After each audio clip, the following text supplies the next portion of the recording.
Buenas, yo les voy a hablar, me llamo Franklin Montilla, les voy a hablar en derecho probatorio sobre la prueba testimonial. La prueba testimonial. El testimonio como medio de prueba existe desde la más remota antigüedad. Puede decirse que es el medio de conocimiento más antiguo, porque la declaración de parte es una especie de testimonio.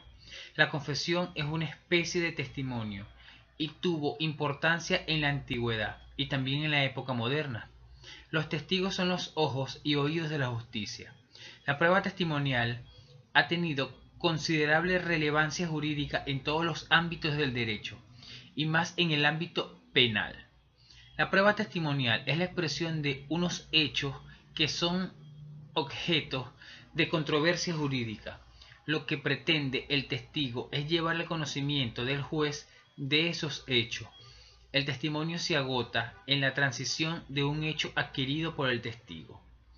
La prueba testimonial tiene dos fases o momentos, los cuales son la fase cognoscitiva, esto es la percepción directa que tiene el testigo de los hechos, es la adquisición del conocimiento de los hechos, y la fase declarativa, lo cual es el momento, es el testigo transmite ese conocimiento de los hechos. Este conocimiento tiene testigo, puede ser original o directo, o derivado, o indirecto. El primero se adquiere a través de un encuentro con un fragmento de la realidad. Está condicionado con la confianza en el sujeto cognoscente, tiene en la innoidad de sus órganos sensoriales. El segundo surge en un encuentro indirecto, pero ya con otro fragmento de realidad que se quiere conocer. Está considerado a más de la actitud de los órganos sensoriales del sujeto por la narración. Las huellas percibidas es un conocimiento que se adquiere por medio de un procedimiento intelectivo para tratar de construir lo que ha pasado.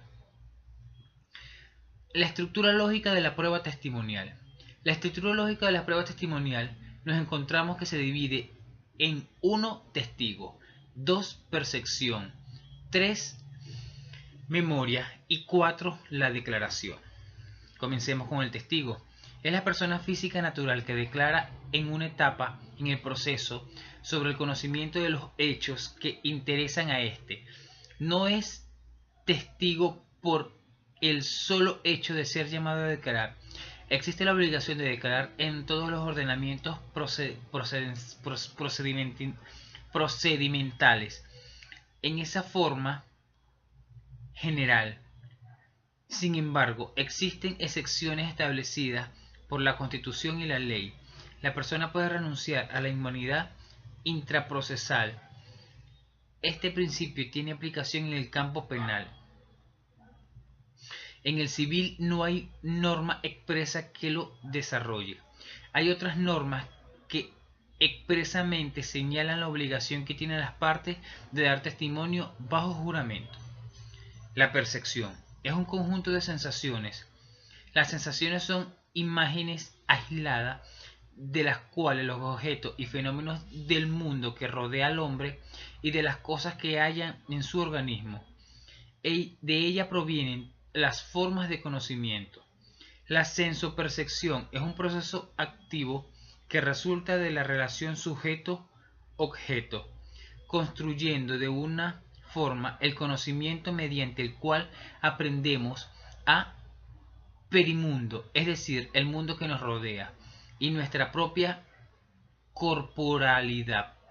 Encontramos en la estructura lógica de la percepción: 1. El sujeto perceptor, 2. El objeto estímulo, 3. La imagen del objeto. Cuando se habla de la sensopercepción, se dice que es un proceso activo que surge de la relación sujeto-objeto. El sujeto perceptor se considera dos cuestiones. En primer lugar, los órganos sensoriales o sensitivos, y en segundo lugar, los conocimientos adquiridos. Los órganos sensoriales o sensitivos tienen un proceso neuropsicológico de alguna complejidad, Los receptores están constituidos por un sistema nervioso periférico de los organismos sensoriales o sensitivos. Hay un aparato nervioso periférico que es el propio de los órganos sensoriales o sensitivos. A través de este aparato nervioso periférico se reciben distintos tipos de estímulos. Esos receptores son de tres clases: heteroreceptores, interoreceptores y propioreceptores.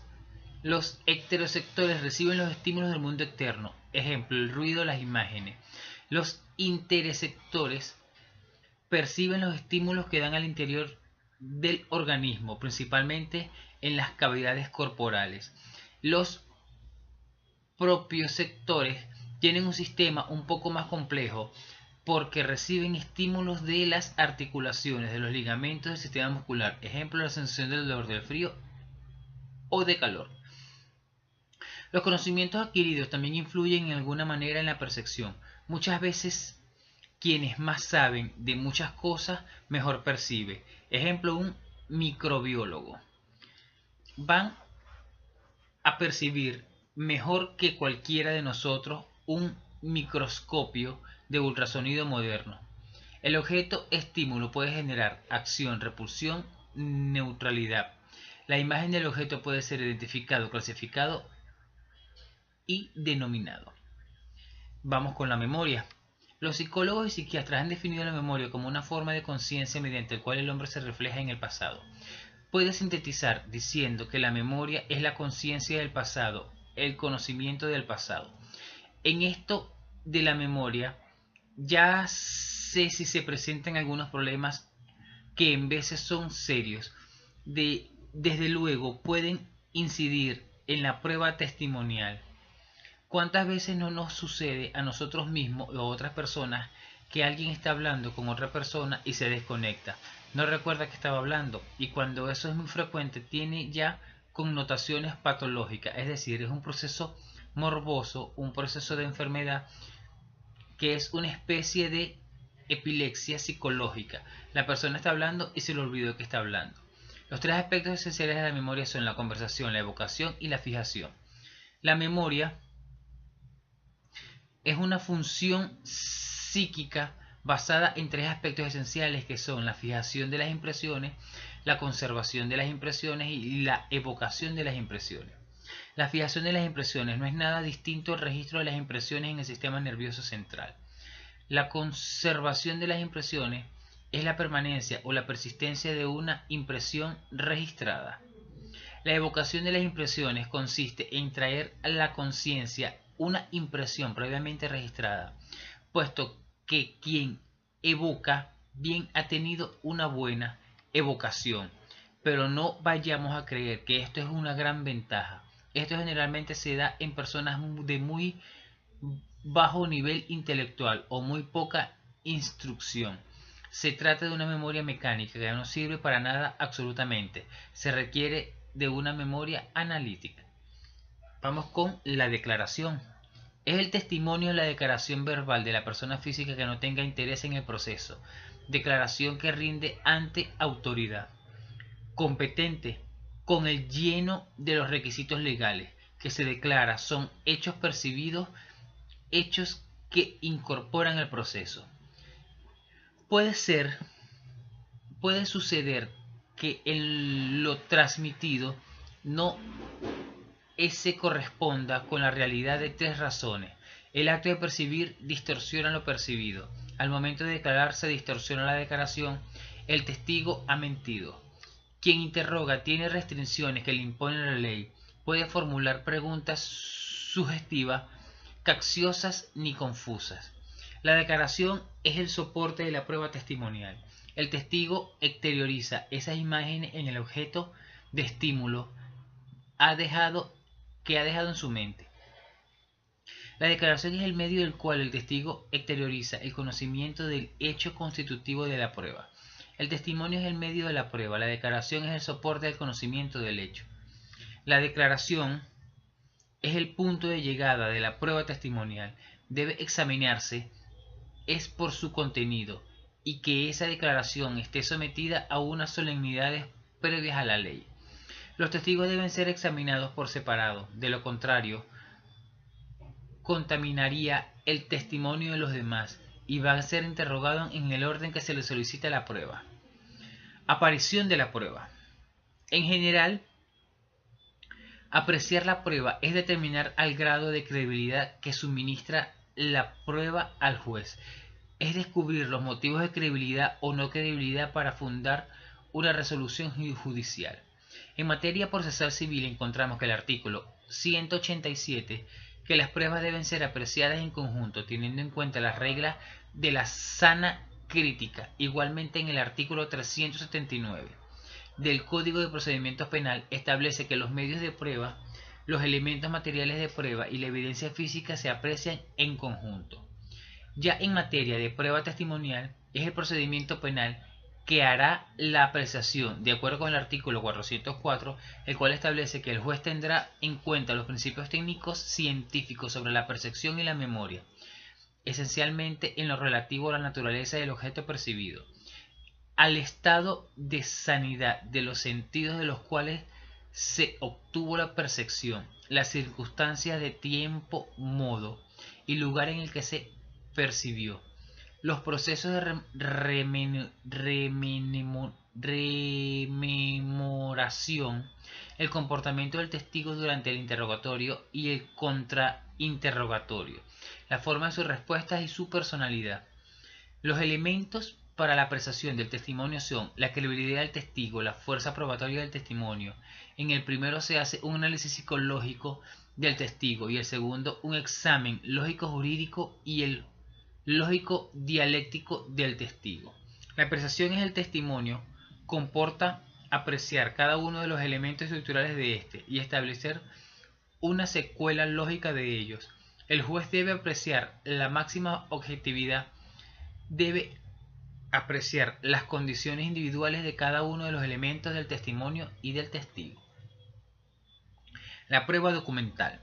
Para hablar de la prueba documental se debe tener en cuenta que se entiende por documento sus clases, su autenticidad y demás sus estipulaciones que se trae el Código de Procedimiento Civil en los artículos del 251 al 293 y los artículos del 424 al 434 del Código Procesal Penal. En el artículo 251 del Código de Procedimiento Civil y en el 424 del Código de Procedimiento Penal encontramos que son documentos, entre ellos escritos, impresos, planos, cintas, grabaciones. Los documentos se clasifican en públicos y privados. Documento público es el otorgado por un funcionario público en ejercicio de su cargo o su intervención. El documento privado es aquel que hace todo aquel que no es funcionario público y deben ser auténticos según las reglas estipuladas en el artículo 252 del mismo código. Si este documento no es auténtico, carece de valor probatorio y este valor es eficacia del documento.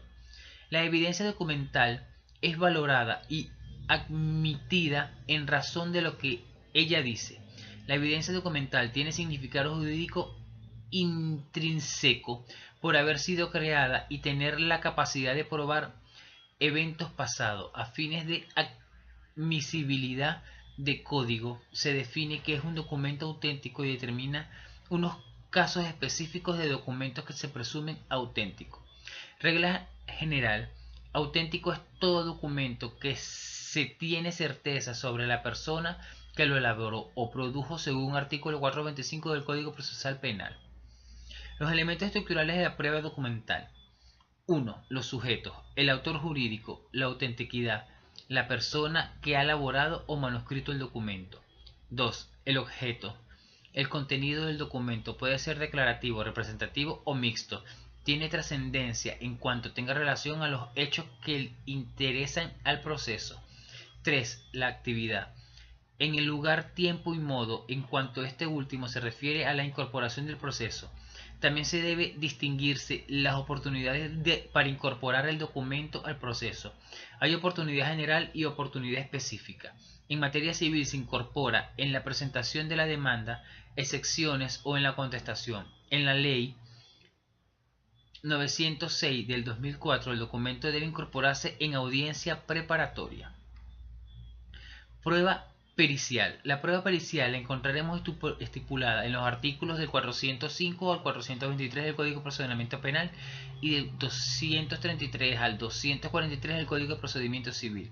La prueba pericial es necesaria cuando se requieren conocimientos científicos, técnicos o artísticos o especializados para determinar un hecho dentro del debate procesal o auxiliar al juez a entender la evidencia presentada.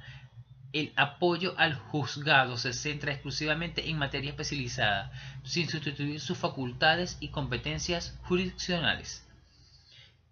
El perito podrá ser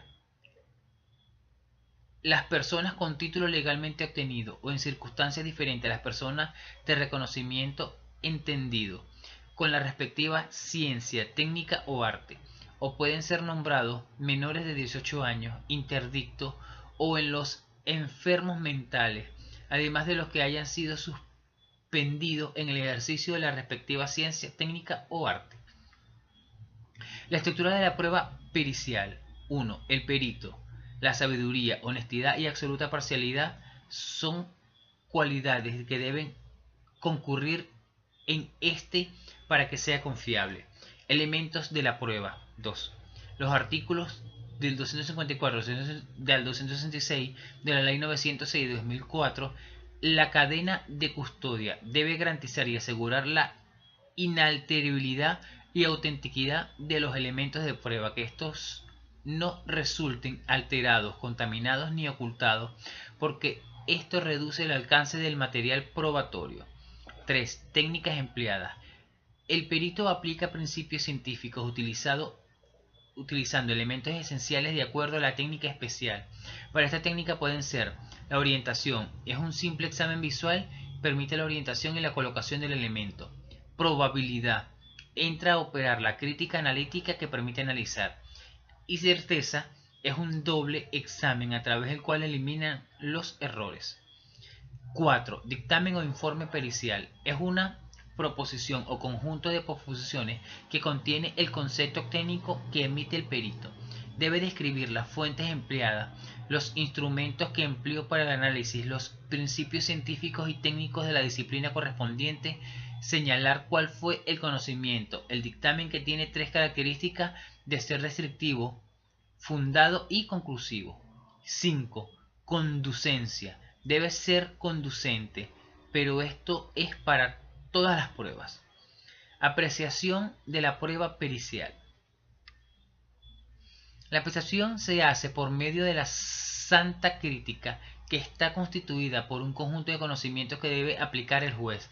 En la Ley 906, en el artículo 420, se tiene en cuenta la idoneidad técnico-científica y moral del perito, la claridad y exactitud de su respuesta, su comportamiento al responder, el grado de aceptación de los principios científicos, técnicos o artísticos que se apoya en el perito, los instrumentos utilizados y la consistencia del conjunto de respuesta en el artículo 241 del Código de Procedimiento Civil. Además de lo anterior, establece que si hubiese practicado un segundo dictamen, este sustituirá el primero, pero se estima conjuntamente con él, excepto cuando prospere la objeción por grave error.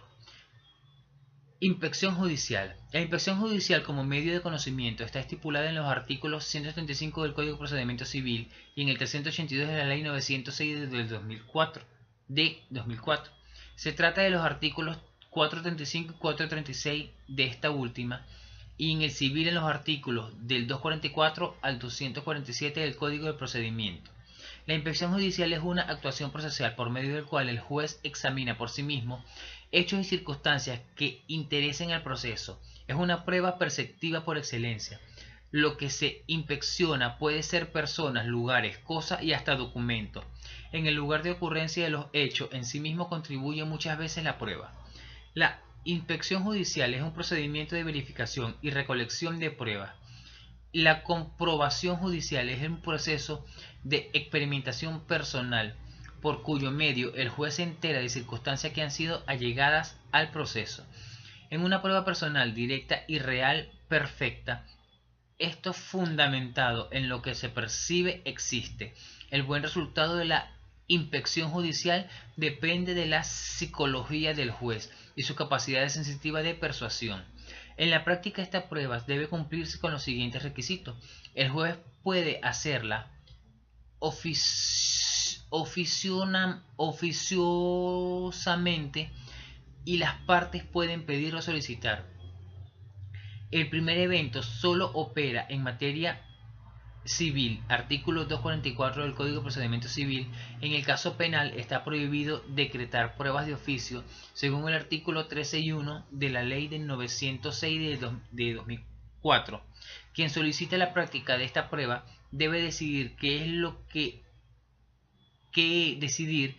lo que se ha de hacer objeto para inspección judicial y demás que pretende en esta solicitud. Debe iniciar si quiere el perito. En la práctica de la prueba de la inspección judicial también es de recibido por extensión de prueba testimonial y documental. A medida que se va realizando la diligencia, el juez va asentando en el acta lo que va percibiendo, así como también las declaraciones y observaciones de las partes. La estructura lógica de la prueba de inspección judicial. 1. Funcionario que la realiza debe estar facultado para esto. 2. Lo que se inspecciona, sobre qué ha de versar la inspección judicial. 3. El acta debe inscribirse.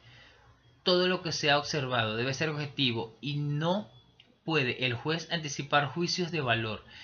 El acta es un documento y forma sustancialmente público y está amparado por la presunción de autenticidad que gozan los documentos públicos. 4. La conducencia es el medio que sea adecuado para lo que pretende probar. A mayores datos precisos, mejor procedimiento intelectivo. La apreciación de la prueba de inspección judicial. Para la valoración de esta prueba se debe valorar el conjunto de pruebas que abren el proceso.